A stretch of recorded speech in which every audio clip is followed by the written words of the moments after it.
Kristus akan menemukan pengharapan di tengah duka cita. Karena meninggalnya orang yang dia kasihi. Mengapa? Karena dia tahu keluarganya yang meninggal, keluarga itu juga adalah orang yang lahir dan hidup pada dia. Pak Jeffrey dan istri adalah hamba Tuhan yang mengasihi Tuhan. Dan pasti yang mereka lahirkan juga adalah anak yang mengasihi Tuhan.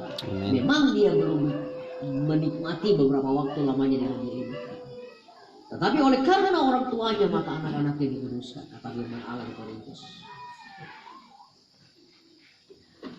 Bahkan di bagian lain dikatakan suami atau istri yang saleh menguduskan pasangannya. Demikian juga orang tua melahirkan keturunan-keturunan yang disebut keturunan ilahi. Dan saya percaya keluarga ini melahirkan adik Juan Immanuel Mesa. Dan sekarang jenazahnya terbaring di antara kita. Adalah lahir dari orang yang percaya kepada Tuhan. Dan di tengah duka cita yang sedang mereka rasakan bersama dengan jemaat di Bojo dan sahabat-sahabat yang ada, keluarga besar yang ada, yakinlah bahwa pengharapanmu ada di dalam Yesus Kristus. Karena dia bukan Tuhan yang hanya duduk diam di surga, tetapi dia Tuhan yang tahu rasanya kematian dan tahu rasanya bangkit dari mati. Tidak satu pun orang di dunia ini yang bisa menjelaskan bagaimana itu kematian dan bagaimana kebangkitan tanpa Yesus Kristus sendiri, karena dia mengalaminya. Ini yang pertama.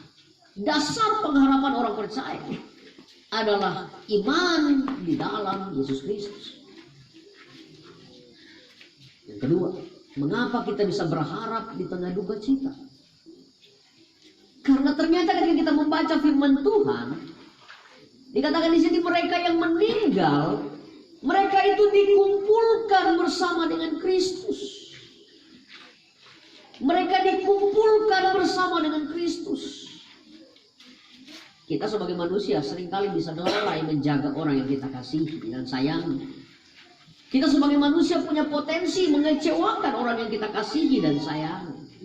Tetapi mereka-mereka yang meninggal di dalam kepercayaan kepada Kristus, meninggal di dalam iman dalam Kristus.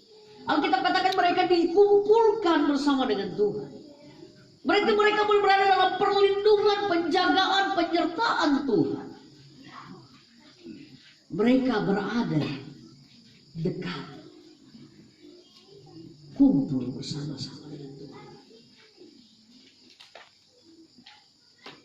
Oleh sebab itu kita tidak perlu khawatir tentang nasib mereka, karena mereka ditanggung oleh Tuhan.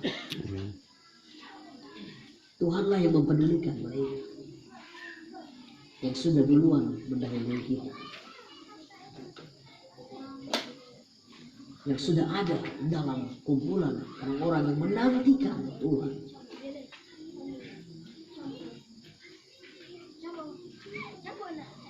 Jadi sebenarnya Bapak Ibu, orang yang meninggal duluan di dalam Tuhan, dia mengalami realita berkumpul bersama dengan Tuhan. Kalau kita di sini masih mungkin kadang-kadang kumpul dengan Tuhan. Hari Minggu kita berkumpul dengan Tuhan. Senin mungkin masih terbawa-bawa suasana Minggu. Mungkin hari-hari lain mungkin tidak berkumpul dengan Tuhan. Kita punya kecenderungan seperti itu. Tetapi orang-orang yang percaya yang meninggal di dalam Kristus, mereka dikatakan dikumpulkan bersama dengan Tuhan. Mereka dikumpulkan. Mereka menikmati relasi dengan Tuhan. Mereka tidak merasakan lagi penderitaan, sakit, suka, duka, penderitaan yang kita alami di tengah kehidupan ini. Mereka terbebas dari semua penderitaan. Oleh sebab itu, inilah harapan orang-orang percaya bahwa keluarga kita yang telah meninggal mendahului kita, mereka ada dalam kumpulan yang dijaga oleh Gembala Agung segala domba, Yesus Kristus Tuhan, yang juga pernah mati dan dia bangkit dari kematian. Inilah dasar harapan kita. Oh, Yesus yang mengurus mereka. Yesus yang mengasihi, mempedulikan mereka.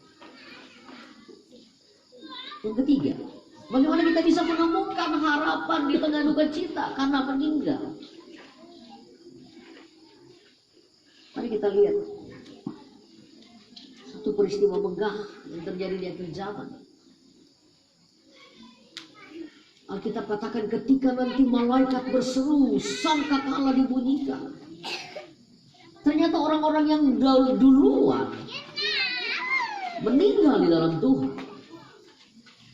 Dikatakan di sini mereka yang duluan menyongsong Kristus. Berarti mereka dapat prioritas utama. Itu dengan kata lain, adik Juan Immanuel, almarhum, akan duluan menikmati relasi dengan Tuhan daripada papa mamanya. Ini harapan bagi kita orang-orang yang percaya bahwa ada anugerah Tuhan untuk mereka yang duluan daripada kita. Dan sebab itu kita perlu melihat ada sebuah harapan.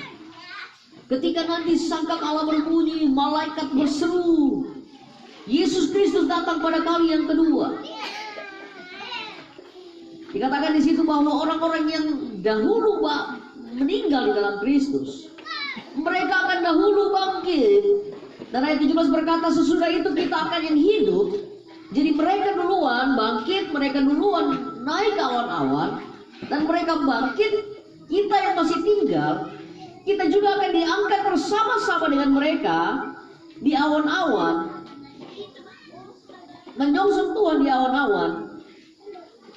Kita akan selama-lamanya bersama-sama dengan Tuhan. Harapan di tengah duka cita, ternyata nanti ketika Yesus datang pada kali kedua, kita akan punya reuni kekal dengan orang-orang yang kita kasihi, yang duluan meninggal di dalam Tuhan. Artinya apa? Keterpisahan kita adalah sebatas umur hidup kita di dunia ini. Satu waktu nanti ketika Yesus Kristus datang pada kali kedua, kita akan punya reuni kekal dengan mereka. Kita akan bisa berjumpa dengan mereka dalam kekekalan. Dan ini adalah harapan yang tidak bisa tergoncangkan. Karena yang menjamin harapan ini adalah Yesus Kristus yang telah mati dan bangkit. Karena yang menjamin dan menjaga orang-orang yang telah dahulu meninggal dunia adalah Yesus sendiri. Dan ketika dia datang, dia akan buat reuni. Kita akan ketemu dengan mereka. Dan sama-sama kita songsong Tuhan di angkasa. Ketika dia datang pada kali yang kedua. Pertanyaannya sekarang, kita yang masih hidup, kedatangan Kristus pada kali kedua hanya akan terjadi jika kabar baik diberitakan ke seluruh dunia. Amen. Matius 14 ayat 24 berkata, Matius 24 ayat 14 berkata, dan Injil kerajaan ini akan tersebar di seluruh dunia, menjadi kesaksian bagi semua bangsa, barulah tiba kesudahan.